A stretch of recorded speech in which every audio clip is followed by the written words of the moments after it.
But looking back on it now,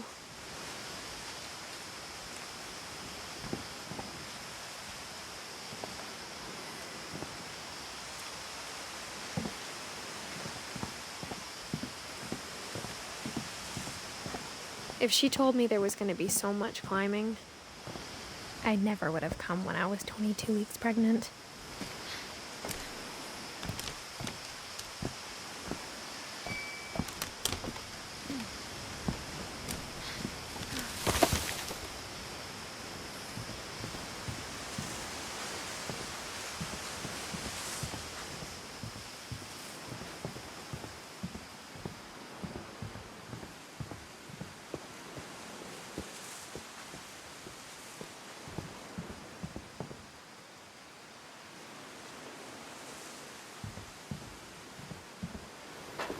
I never met Grandpa Sam, but I think he and my mom had a lot in common.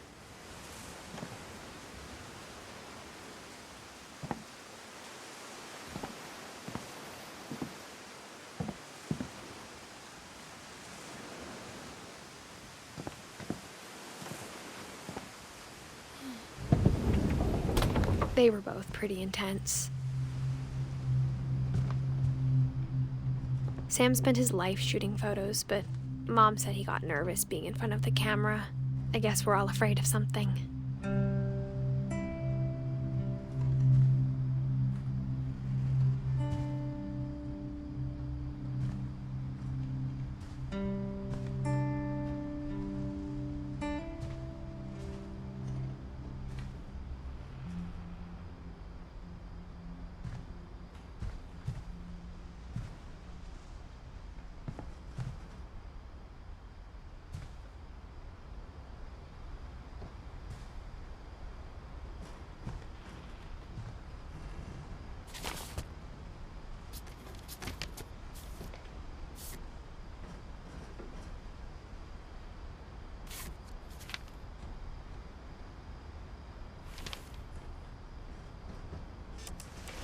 Dawn, I promise, you'll never forget this weekend. Yes, sir. These memories are gonna last a lifetime. Hmm? Perfect. Am I gonna have to shoot anything? It's gonna rain the whole weekend, isn't it? I will never forget this weekend, Dad. That's the spirit. Okay, got it. I'm gonna take some pictures, okay? Just be careful. That camera's older than you are.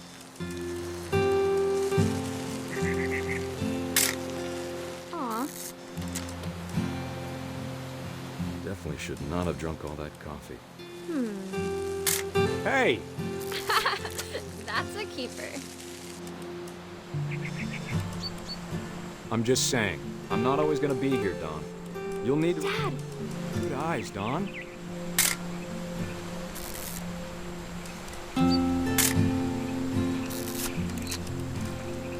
Before you take the shot, let me get a picture of it. Dad, I... Let me get behind you. Do I have to do this? Dawn, you don't have to do anything. But if you want to survive, you'll need to be strong. Great shot, Dawn!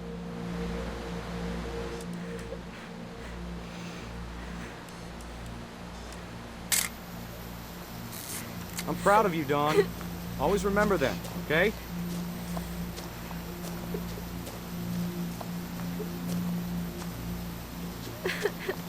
Dad, it's twitching. I think That's it's totally so... normal, Dawn. Just focus on the camera.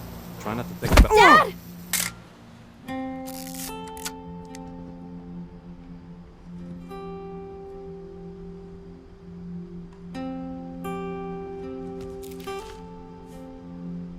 Of all these stories, that's the one I wish most that my mom had told me.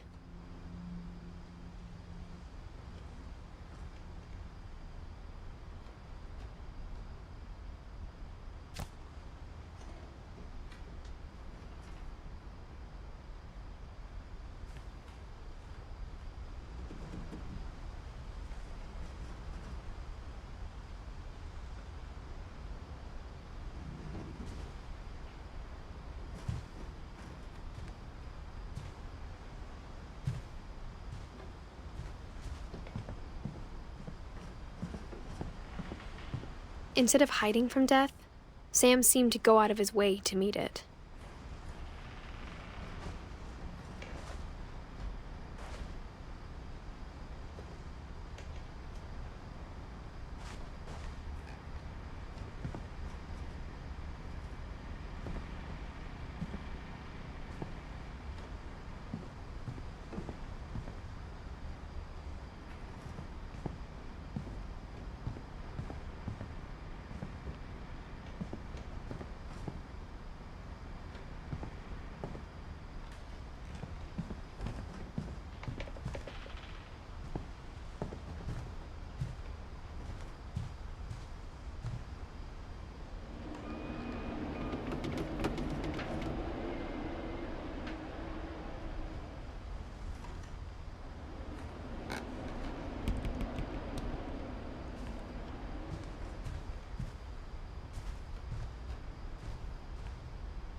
After Sam died, my mom and Edie got really close.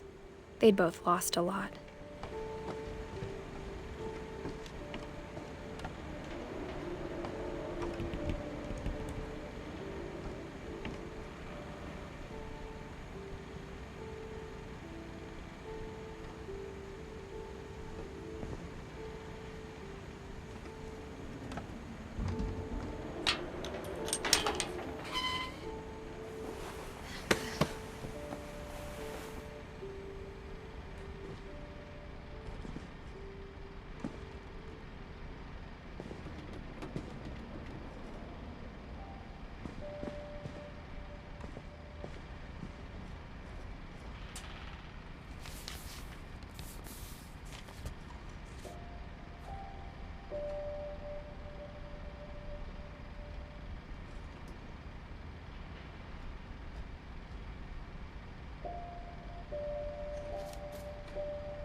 Dear Kay, do you remember the way Gregory used to laugh when he thought he was alone? Like something funny was happening, but only he could see it. I think he saw things the rest of us don't.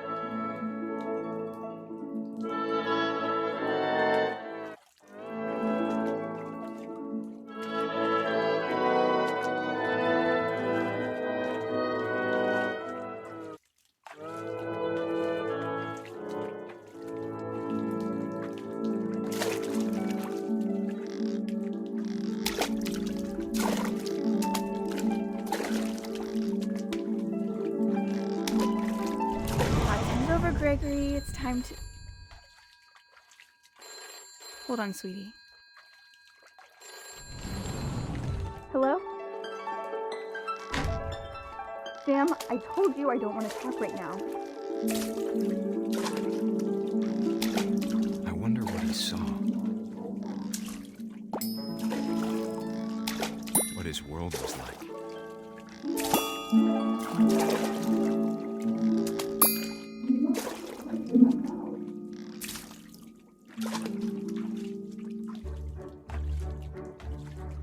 He reminded me so much of Calvin.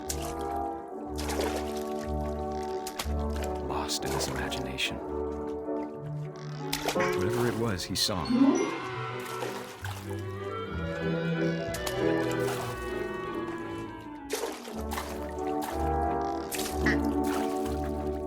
It sure made him happy.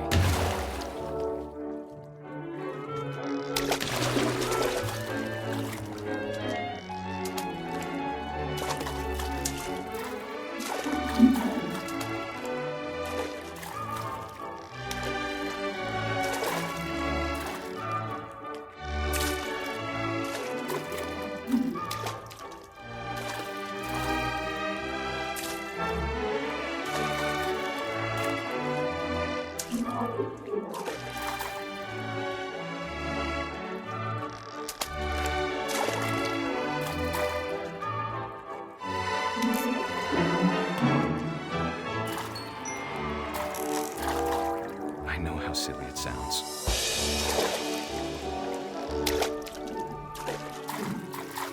That I worried about a baby being too happy. But I could feel him slipping away. Sorry about that, Gregory. I know you did everything you could. Maybe if I hadn't called that night. Damn it. Hold on, I don't want Gregory to hear this.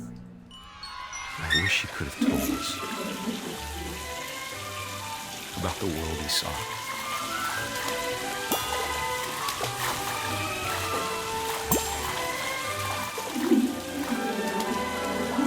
There's so much I don't understand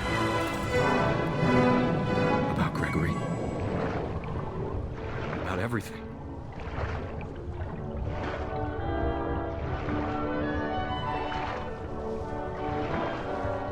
But I know what happened wasn't your fault.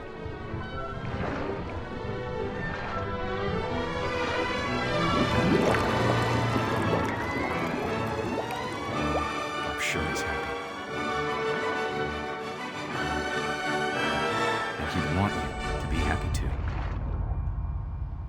Good luck, Kay. Love, Sam.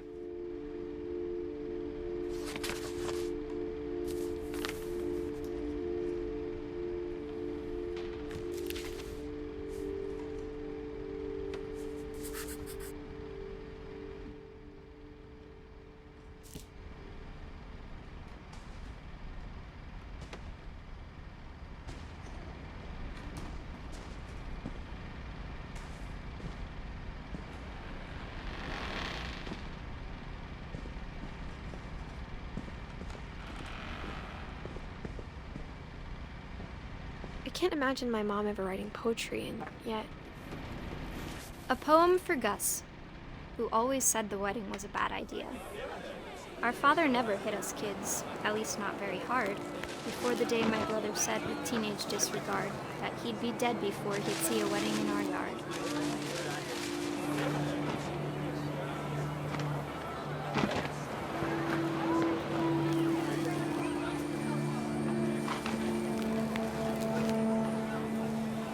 My father made him come, of course, but Gus stood far apart, just flew his kite and bottled up the storm inside his heart.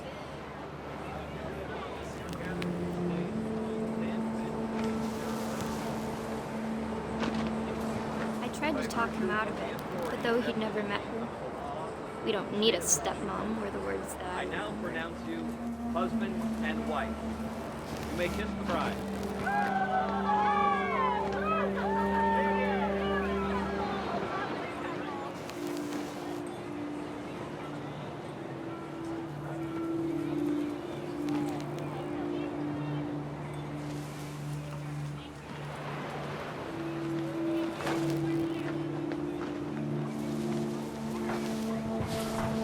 When the time for photos came, Dad ordered him to come here. But Gus declined and as a sign held up his middle finger.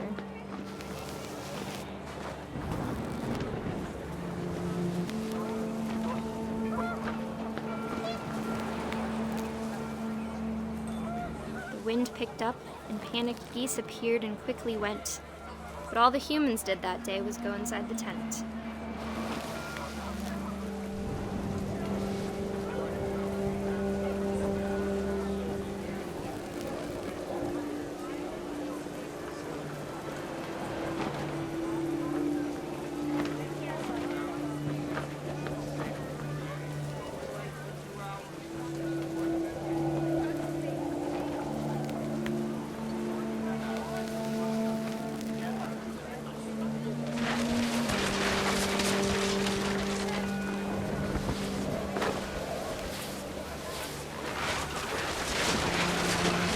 Rain came down in buckets then, but no one seemed afraid that nature might destroy the tent our dad had crudely made.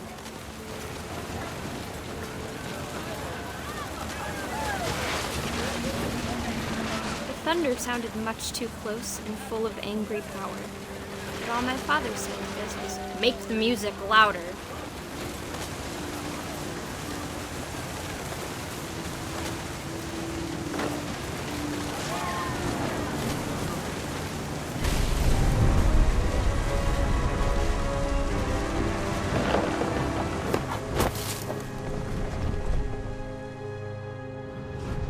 wish that I could truly say I thought about you on that day.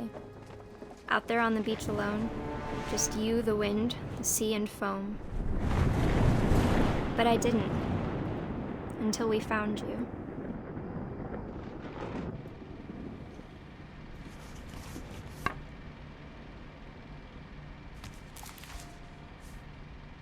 She never talked about him, but Mom told me once if I was a boy, they were going to name me Gus.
My mom moved up to the loft after her brothers died.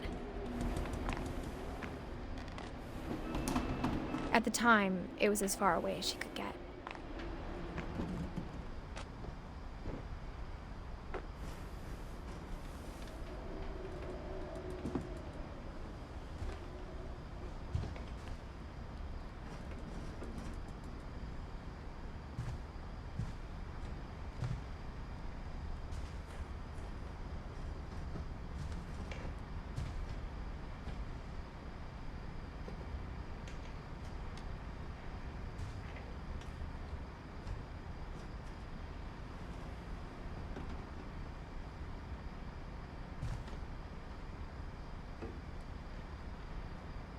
She spent a summer building houses in Calcutta, where she met my dad, Sanjay.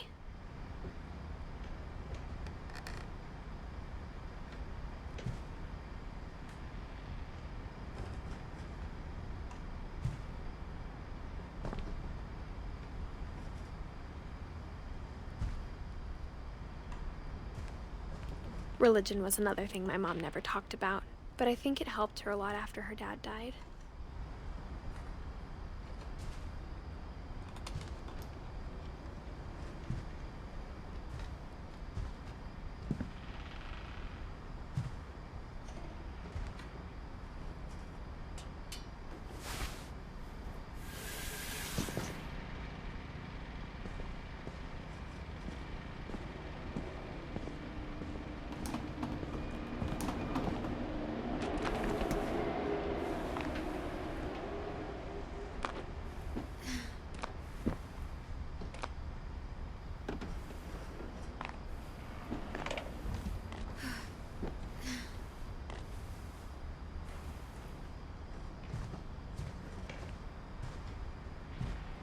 My mom moved to India a week after graduation and got a job teaching English. Lewis was born a year later.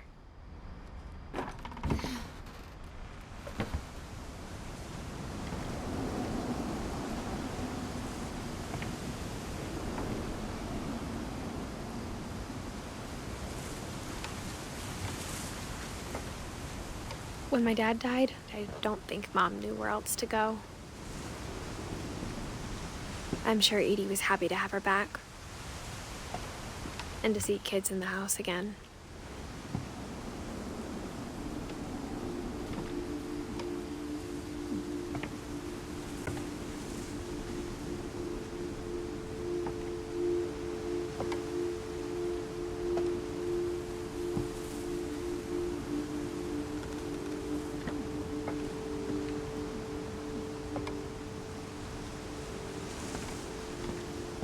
The house had to get a little bigger, but Edie was used to that.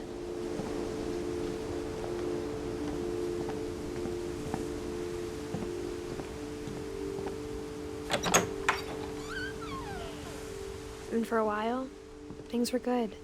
Almost normal.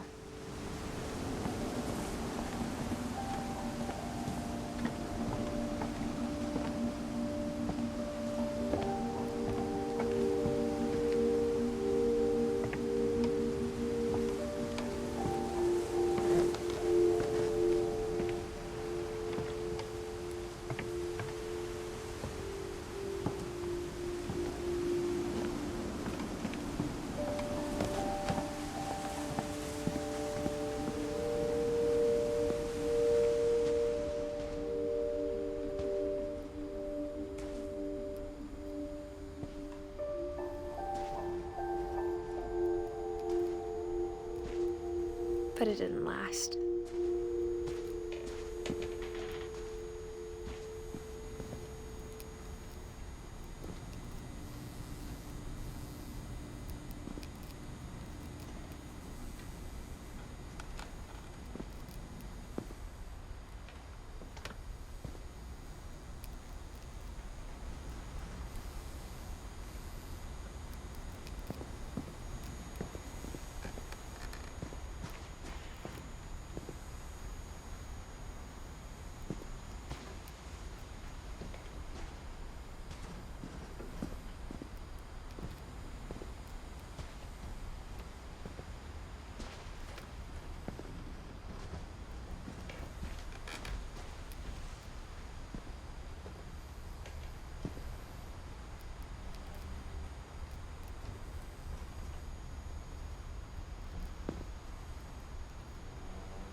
The beginning of the end was Milton's 10th birthday, when Edie gave him a castle.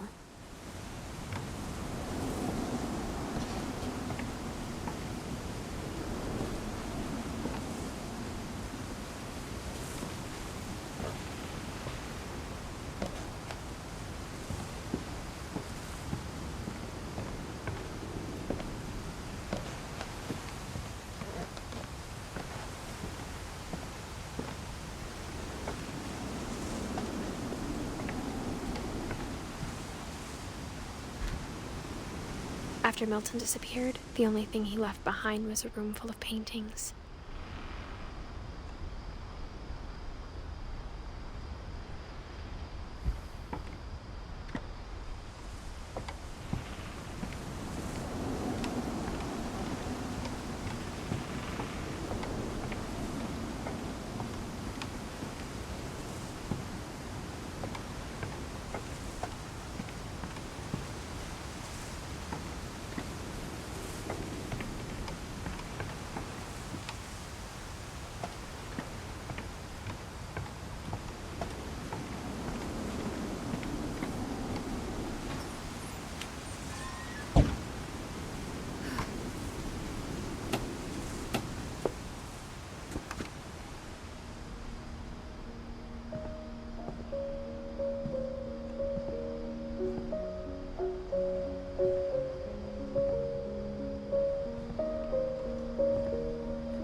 I think Edie was happy to finally have another painter in the family.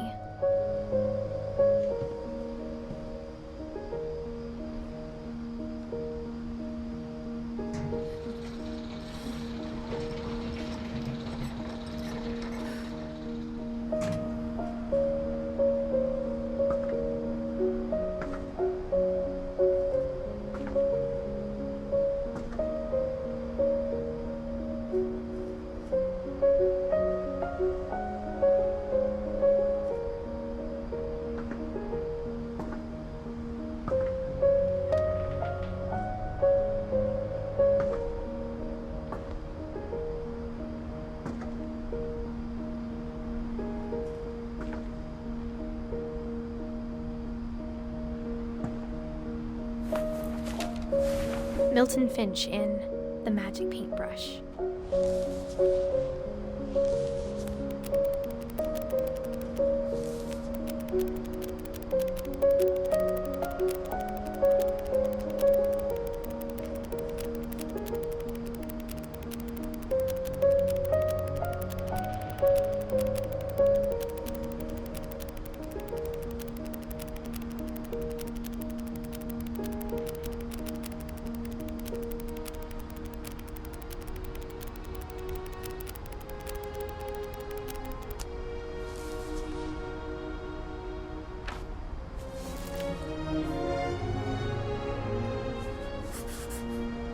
I was 4 when Milton disappeared.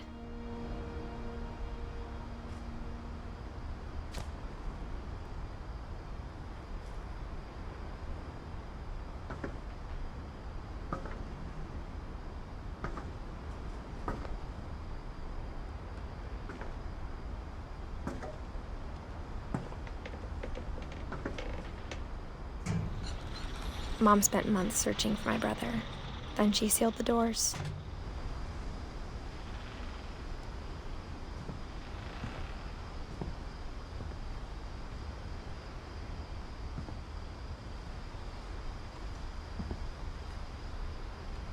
Whatever Milton had found in the house, Mom didn't want it getting out.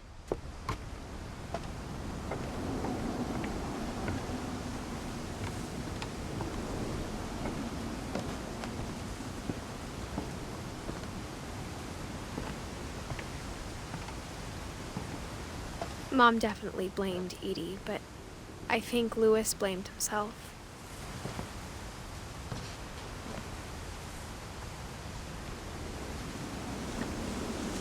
After he graduated, he just spent more and more time in his room, until Mom got him a job at the cannery.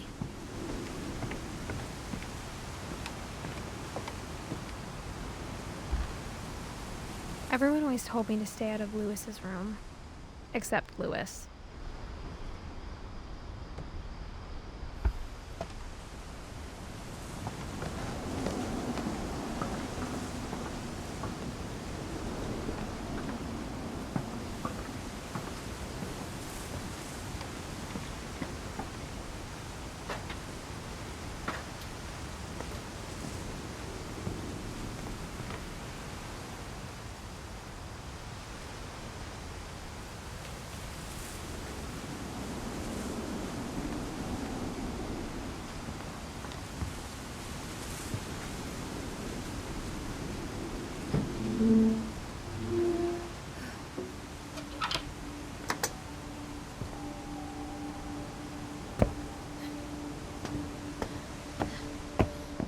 Louis's room smelled very, very familiar.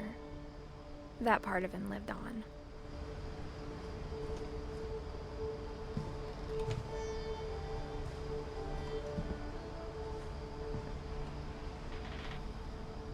He was so proud of being Indian. I think for him, it was a way to be something other than just a Finch.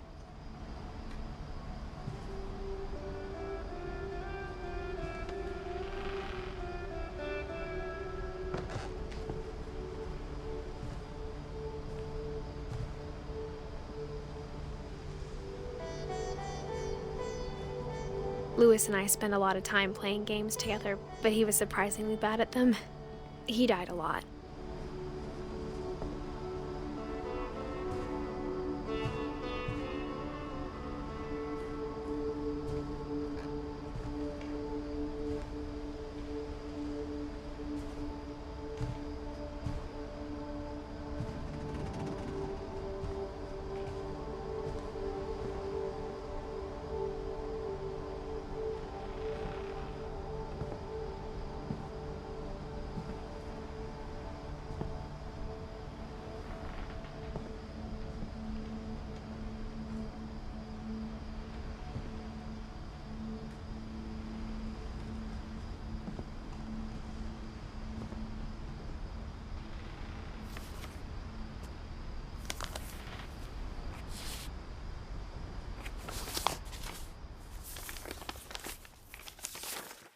Dear Mrs. Finch, As Lewis's psychiatrist, I can understand your desire for an explanation.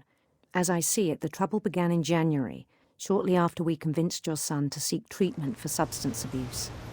Newly sober, I believe Lewis first noticed the monotony of his daily life.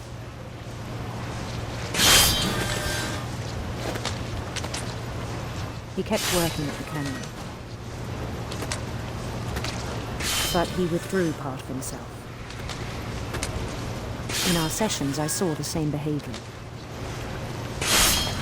His mind began to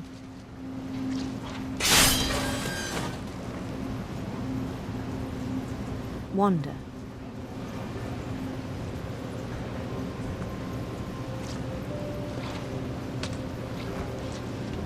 I asked him to describe it.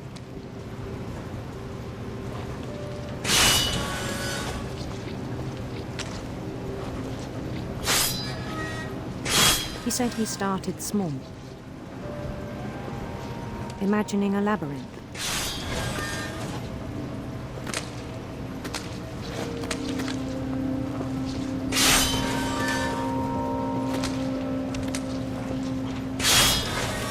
He'd feel his way about. Then something moved. Bats. And toads.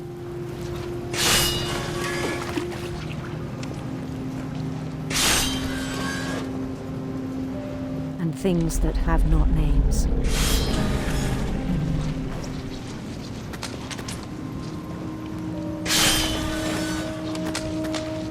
He knew it was all in his head.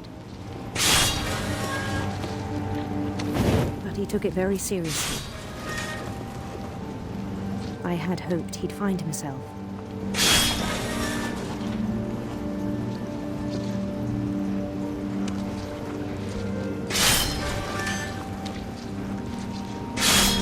But he found something more.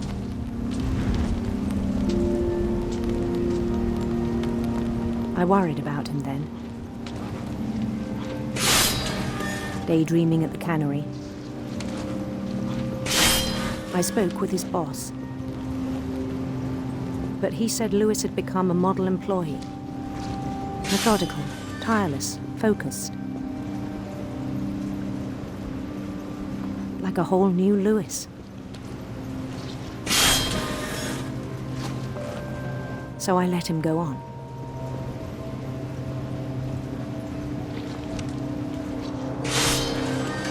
I even encouraged him. It seemed very promising at first. He told me he'd made a new friend.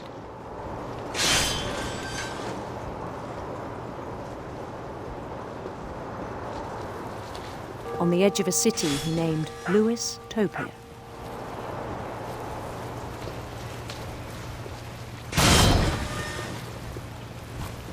He built the city up slowly, brick by brick.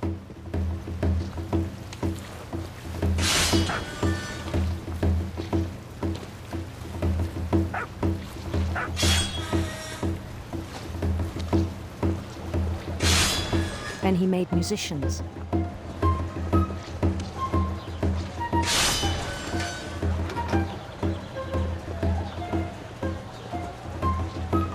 And songs for them to play.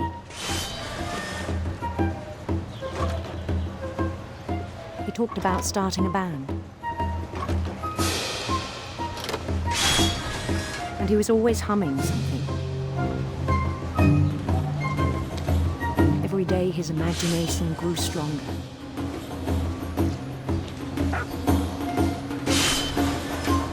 He no longer spoke at the cannery. But his chopping was as reliable as ever. Then one day it struck him that all the cheering crowds, even the stones under his feet, were all in his imagination, so he could do whatever he wished.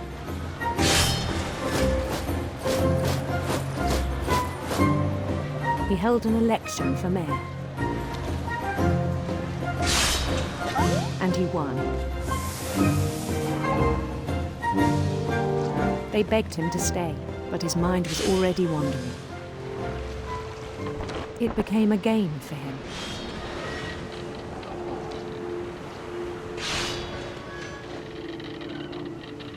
He'd conquer a city, then immediately push on.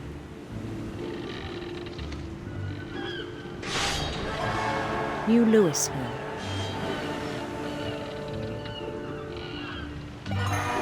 St. Louis. He started drifting away from our reality.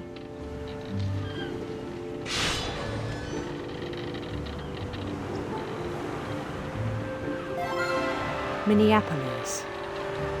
Until one day he forgot to go home from the cannery. Even as his mother pleaded with him, part of Louis kept sailing on.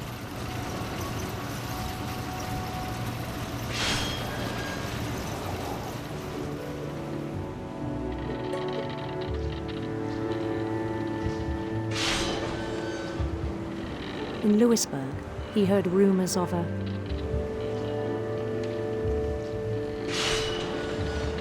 handsome queen.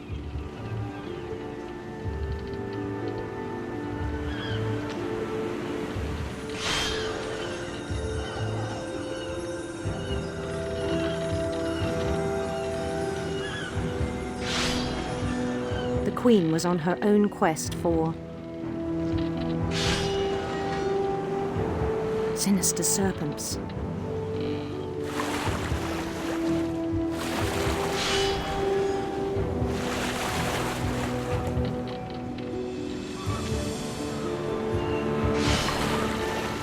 He followed the sound of her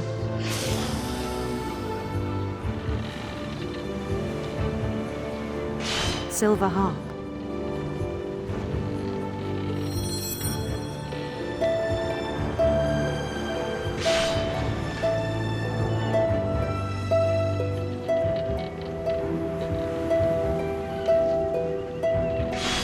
His chase led him to a golden palace east of the sun and west of the moon.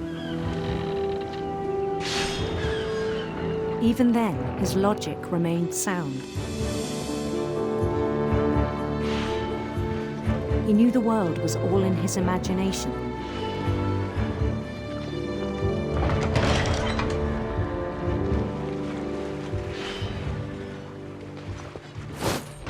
But he was so proud of having created it.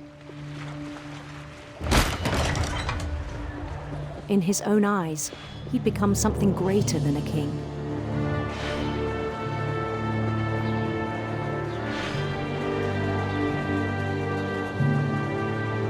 For someone who'd never known success in the real world, I think it was overwhelming. And then it struck him that the real Louis was not the one chopping salmon, but the one climbing the steps of a golden palace.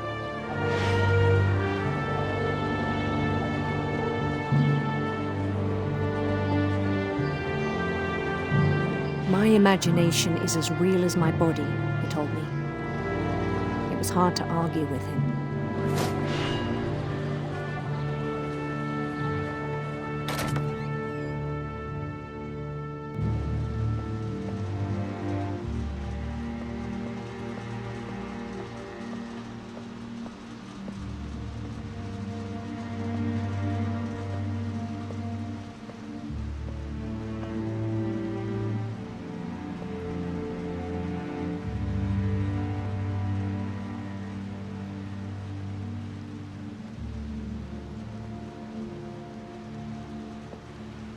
Began to forget the world we know.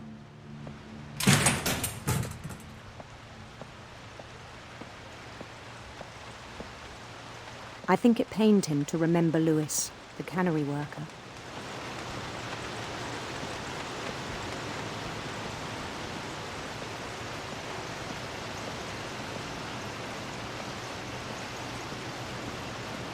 He began to despise the man with a royal contempt.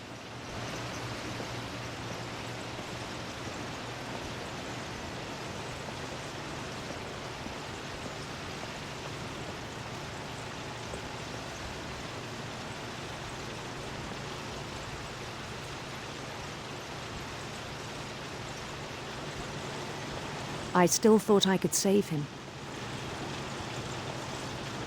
Even after he said he was being crowned king over all the lands of wonder.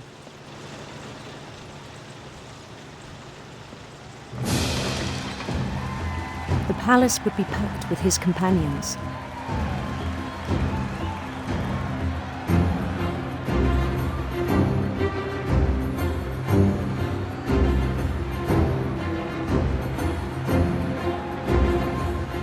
Including the wise Calico who'd insisted on inviting him.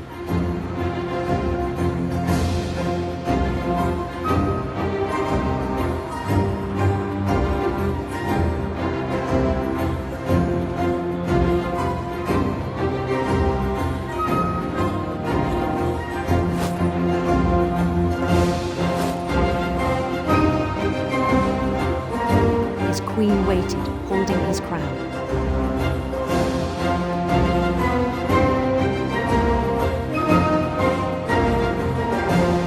There was only one thing left to do.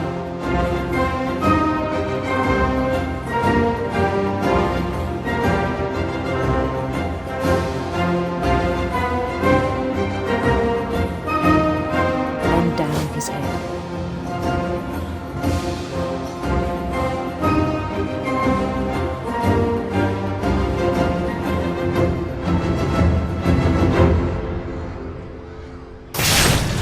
The rest I think you know. Mrs. Finch, your son was a kind man who will be missed by all of us who knew him.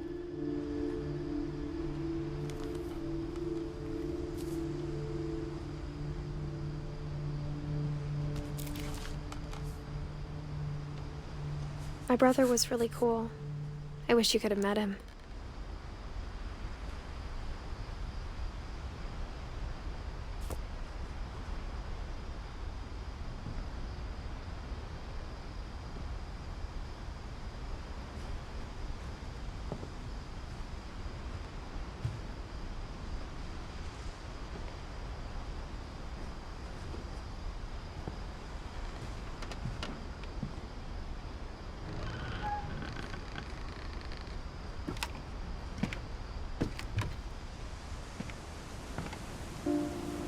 On the way back from Lewis's funeral, my mom told me to start packing. She waited until the day before we left to tell Edie. I'm not sure if she wanted to make it easier or harder.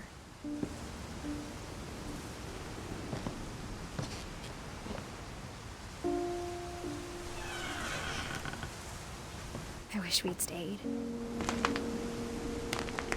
But I understand why we left.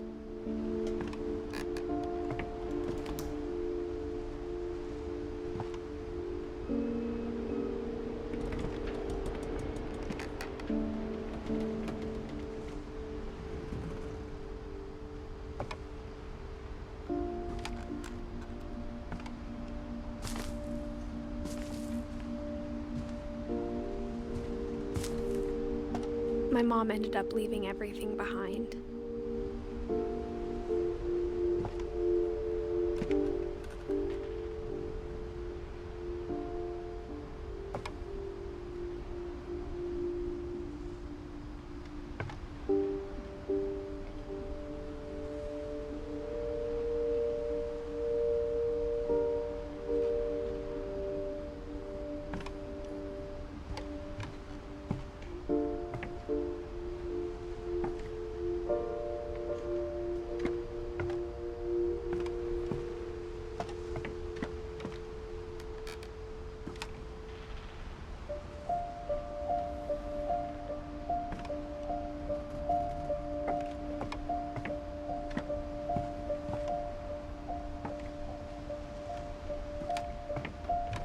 What happened that night had been coming for a long time.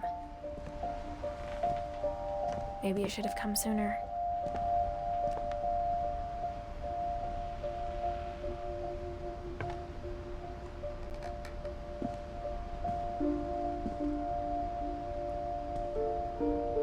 But it had to end one way or another. All that's left now is to tell you about that last night.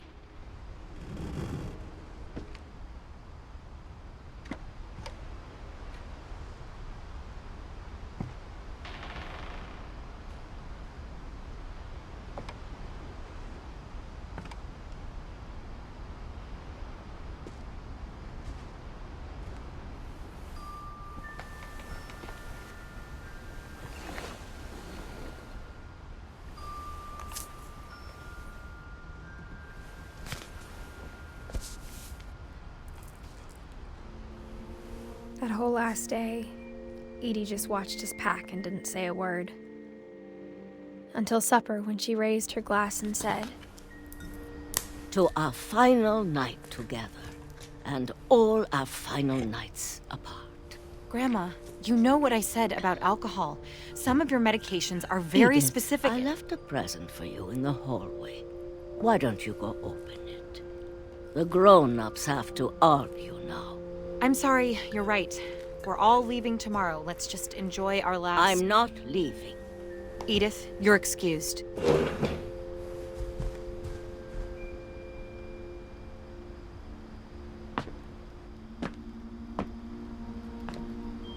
the power had been shut off that morning, but Edie always had plenty of candles.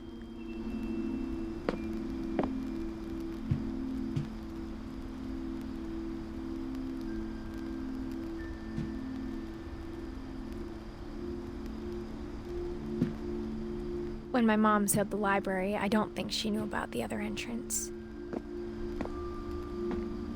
Or that Edie had a key to it.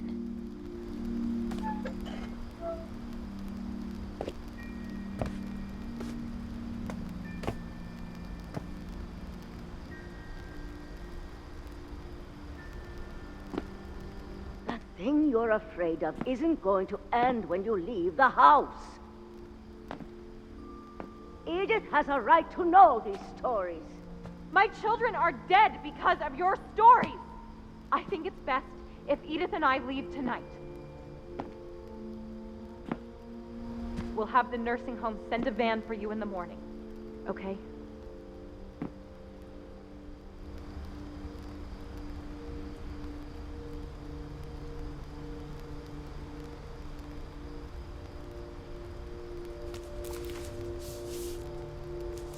Dear Edith, there's so many stories I wish I could tell you, but there's only time for one.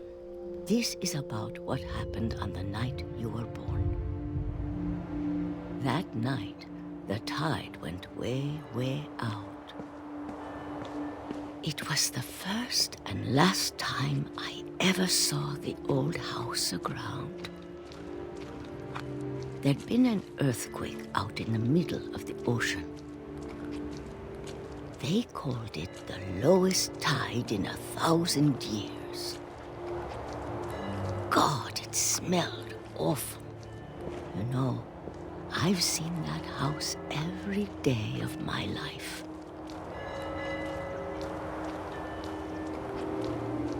But I never thought I'd go back to it. When the fog rolled in, I lost my way.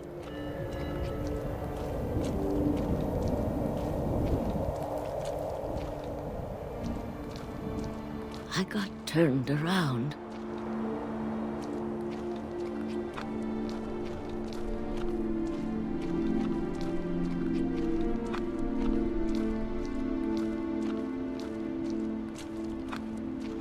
For a while, I wandered.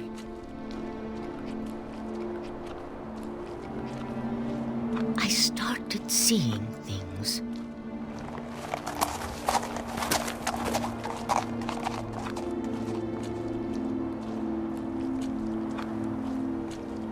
Things I'd forgotten had ever existed.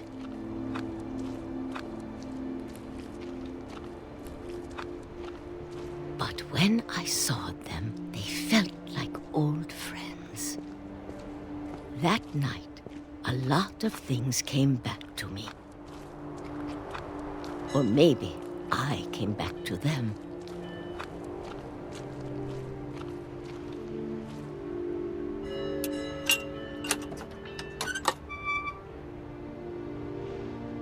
Things I can't explain, but that I need you to try and... Edith, what are you doing in here?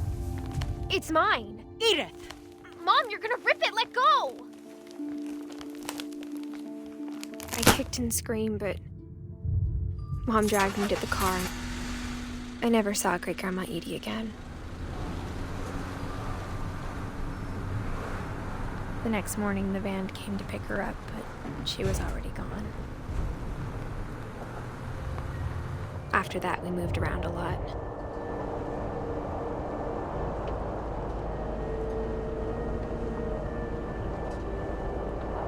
We both tried to make the best of it.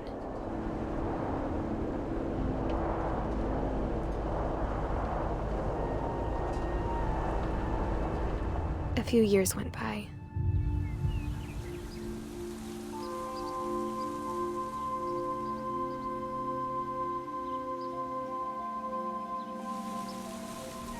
My mom didn't like to talk about it, but she started getting sick a lot. The rest happened pretty quickly.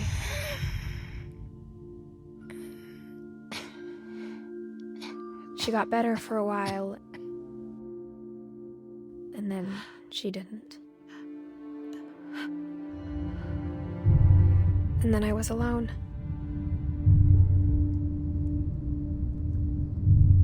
The last Finch left alive.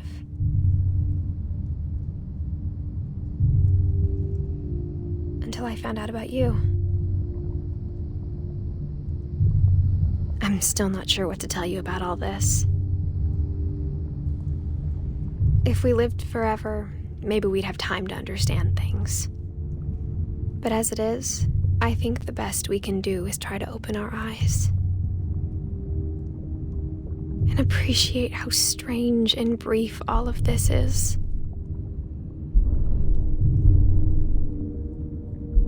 This journal was supposed to be for you. But now I hope you'll never see it. I just want to meet you and tell you all these stories myself. But I guess if you're reading this now, things didn't work out that way.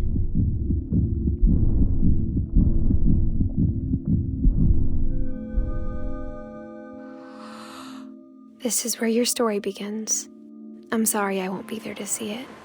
It's a lot to ask, but I don't want you to be sad that I'm gone. I want you to be amazed that any of us ever had a chance to be here at all. Good luck.